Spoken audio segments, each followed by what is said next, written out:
এবং সাঁওতাল বলেন, আর গারো বলেন, হাজং বলেন, চাকমা বলেন, মারমা বলেন, আমরা সবাই বাংলাদেশী। আমরা কেউ সংখ্যালঘু না, আমরা কেউ সংখ্যাগুরু না। আমাদের পরিচয় আমাদের নেতা দিয়ে গিয়েছেন, আমরা বাংলাদেশী। কাজে আমরা সবার সমান অধিকারে বিশ্বাস করি, সকল ধর্মের স্বাধীনতায় বিশ্বাস করি। কোন অবস্থাতেই কারো ধর্ম পালনে কেউ বাধা দিবে সেটা বিএনপির নেতা কর্মীরা হতে দেবে না। মনে রাখবেন, আপনারা আন্দোলনে ছিলেন, দৌড় বলেছে আমাদের দীর্ঘ সময় পাড়ি দিতে হবে। দেশের মধ্যে এক স্বৈরাচার পালিয়েছে, তার দোসররা বাংলাদেশে আছে, লুটে পুটে ব্যাংক সব খালি করেছে, তাদের হাতে টাকা আছে, তাদের হাতে অবৈধ অস্ত্র আছে। মনে রাখবেন, কোনো কিছুকে ভয় পাওয়ার কারণ নাই, কারণ আজকে প্রমাণিত অস্ত্র কোনো কাজে দেয় না।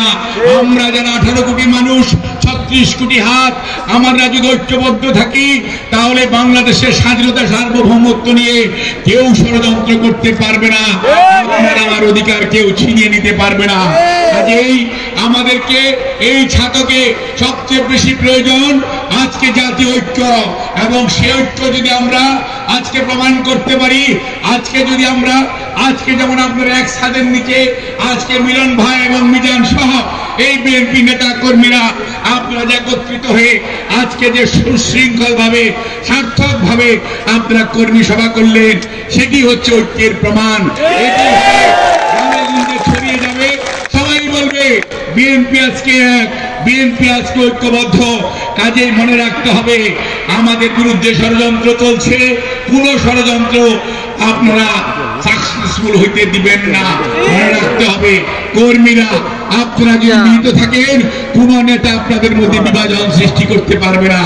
আমাদের নেতা শহীদ জিয়া রহমান, আমাদের নেত্রী দেশনেত্রী বেগম খালেদা জিয়া, আমাদের নেতা জনাব তারেক রহমান। কাজেই মনে রাখতে হবে, আমরা কোনো ভাইয়ের লোক না, আমরা ধানের শীষের লোক, আমরা বিএনপির লোক, এবং এইভাবেই হবে আমাদের আত্মপরিচয়। আপনাদের সবাইকে ধন্যবাদ। আল্লাহ হাফেজ। বাংলাদেশ জিন্দাবাদ, বাংলাদেশ জাতীয়তাবাদী দল জিন্দাবাদ, শহীদ জনভোট দেশনেত্রী বেগম খালেদা জিন্দাবাদ, জনাব তারেক রহমান জিন্দাবাদ। সাতক উপজেলা এবং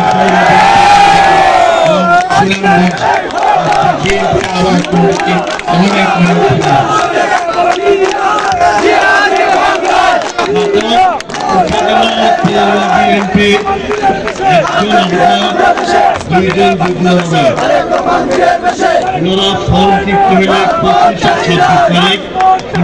জেলা বিএনপির সকাল 9টা থেকে রাত 8টা পর্যন্ত ফর্ম ক্রয় করতে পারবেন। 25 ও 26